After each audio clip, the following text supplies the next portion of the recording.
I did end up going to Europe. I was over there to photograph a wedding, and that's pretty much the only way that I would probably get over there. I've wanted to go over there for a long time, but with just how much it costs, it never was really on the forefront of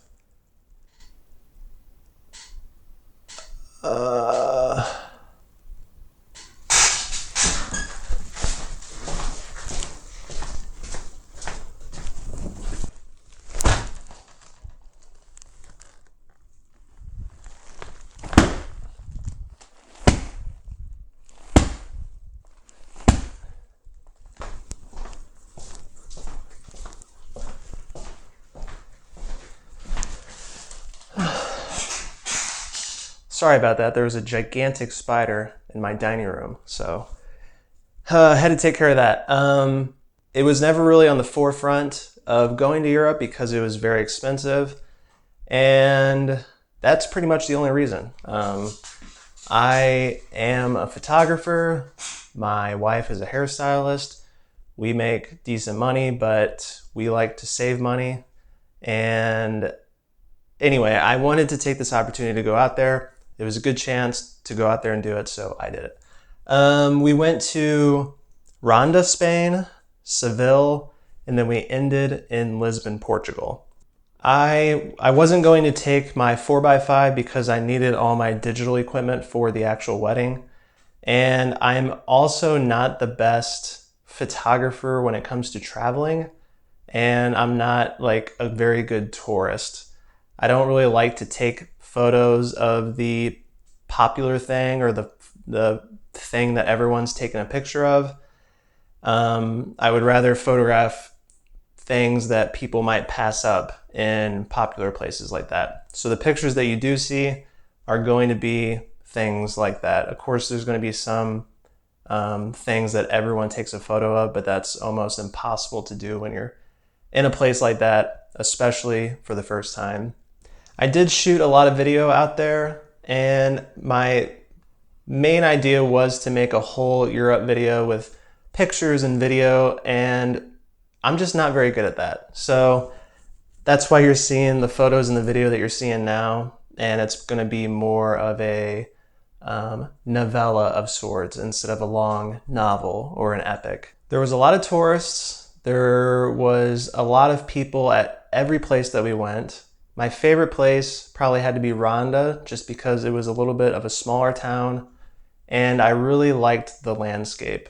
When we went to Seville, it was extremely hot. It was over 105 degrees every day, and there was a lot of concrete and just a lot of buildings and very urban. So it was extremely hot, and that type of landscape doesn't really intrigue me too much, especially when there's just a bunch of people walking around. So whenever I see like a Pauly B video or street photographers in New York, I'm always pretty impressed with the way that they go about things, because whenever I'm in that situation or an environment like that, I am overwhelmed and I can't really differentiate between anything and find those small moments in that chaotic mess. So props to people that do street photography, because even though there is a lot of it out there and a lot of it maybe isn't the best,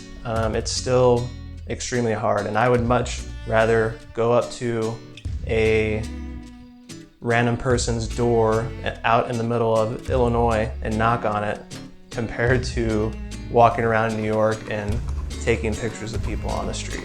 So props to people that do that.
In late August, we ended up going to Washington to visit our friends Bray and Alicia in Tacoma. And every August, we try to make a trip out west, either in Colorado or California. But lately, it's been Washington just because we love it so much.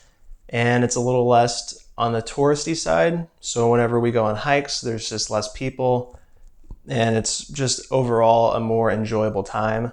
For this trip, I did take my 4x5 just because we were going to be doing more hiking and we weren't going to be around so many people. I can't really imagine in Europe being on a busy street trying to take a photo of something that everyone behind me is snapping with their phone 15 times and I'm under a dark cloth focusing with a loop trying to get a 4x5 photo. Okay.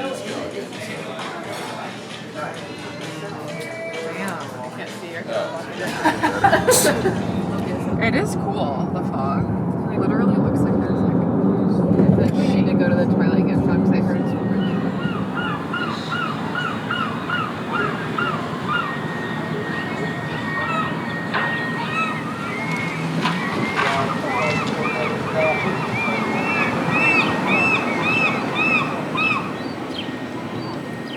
Yeah, it's shot a roll already.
The highlight of the Washington trip was on that Saturday, we ended up doing a pretty long hike, probably the longest hike that I've ever done in my life.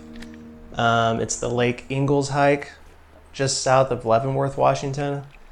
And it's just a really demanding hike. And when you have a bunch of gear with you and a 4x5 and lenses and film holders, it does get to be a lot, but the view and the lake at the top of the mountain was definitely worth it.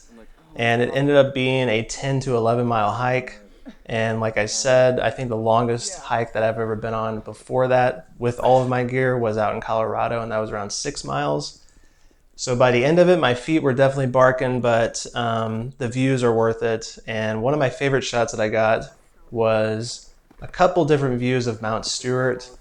And even though the light was pretty harsh on that day, and I wish that we could have been there maybe on a cloudier day or just at sunrise or sunset, it's just a little difficult to get there unless you're doing an overnight. But these views of Mount Stewart, I like them a lot. Just the grandness of it and the epicness, I guess you could say. And then when we actually got up to the lake, I actually got into the water up to my knees and took this photo of Emma just swimming on her back with Mount Stewart in the background. And I really liked it. Kind of wish that I took color on this trip, but color is just really expensive. And even though I'm not really shooting for Articles of Virtue right now, I want to save that just in case in the future if I do continue to shoot for that. I think I have around 30 sheets ready to go, so I just want to save that for that specific project and shoot black and white for all of my personal stuff or any trips that I go on. Moving forward with my channel, I just want to be a little less strict with the way that I go about things, and I want to take it a little less seriously. I feel like in the past I've always wanted to have a topic or wanted to have some type of opinion or view when it came to the specific video, but moving forward I just want to be a little bit more loose with things and not take myself so seriously. YouTube's always been pretty weird for me, just the way that things things go on YouTube. You have to be clickbaity, you have to go along with the algorithm in order to stand out and get views that way. And I've never been about that, and I don't think I ever will.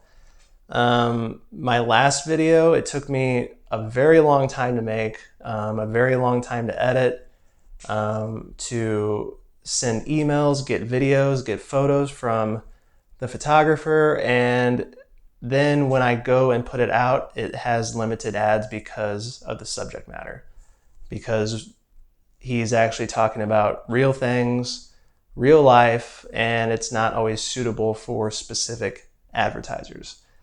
So I ended up making about 20 bucks on that video, and that's where the negativity comes for me with YouTube, because unless you do and make the things that YouTube wants to see, you're just not going to make back what you put in.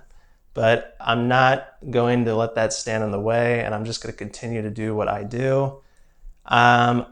Candidly, I feel like it does make me feel entitled sometimes, like I deserve things that other people get, whether it's gear or cameras or sponsorships, but it's not really about what you've done. It's about what you can provide to companies and sponsors and advertisers. And for me, I don't really provide much in the way of views and in the way of reach. And I just need to be okay with that. It's not the end of the world. And if I were wanting to make a lot of money with YouTube, then I certainly wouldn't be talking about the stuff that I talk about, specifically the last video, because I want to put things out that I think people will benefit from, and they'll learn something about their photography themselves, and they'll leave with some inspiration. And that's all I've been trying to do with my channel from the beginning. But yeah, last thing I want to say is I have a solo show in Chicago on November 15th. It should be pretty fun. It's going to be at See You Soon Chicago in the Kimball Arts Center. And it's from 6 to 10, and I'll be showing prints from Articles of Virtue, as well as some in-progress prints for the St. Louis project Westward Dear God. Should be fun. I'll be drinking, I'll be hanging out, so if you're in Chicago, come by and say hey, and we'll have a good time. So yeah, that's all I gotta say. Hope you guys are having a good summer, even though it's pretty much over. But yeah, let me know if you have any questions. Send me a DM, send me an email. Let's talk. See ya.